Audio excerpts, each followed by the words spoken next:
Ke mũmbunge wa Juja George Koimbũri ũrĩa ũkoretwo thibitarĩ-inĩ kwa ihinda rĩa makĩria ma ciumia igĩrĩ rĩu thutha wa gĩcanjama gĩa kũnyitwo kana hihi kwĩnyita mĩgwate, akinyĩrĩirie atĩ we nĩ kũnyitwo anyitirwo mĩgwate na anyitirwo mĩgwate nĩ andũ arauga marĩ thirikari-inĩ.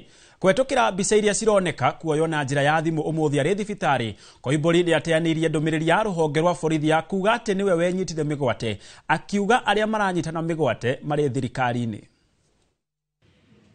Kiwa tarehe 25 mwezi wa 5 mwaka 2025 katika kanisa la Full Gospel Churches of Kenya niliweza kupatana na wakora nikitokea kanisani, ambapo walinifunika macho na wanakaniweka dawa kwa mapua.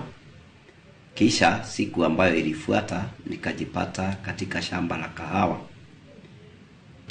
Niliweza kupata msamaria mwema ambaye ni mwana bodaboda, akaja na akaweza kujulisha familia yangu, na ndio wakaweza kuniokoa, wakanileta katika hospitali hii ambapo nimekuwa nikipata matibabu.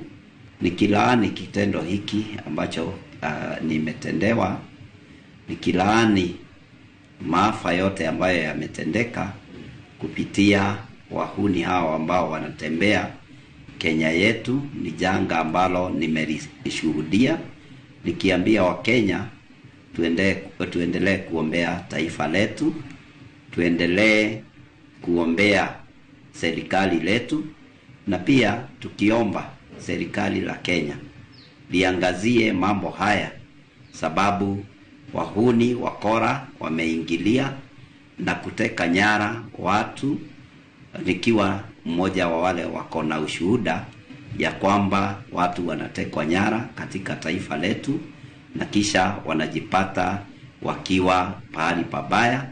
Nikiomba Mwenyezi Mungu atusaidie tuweke amani katika jamhuri letu la Kenya.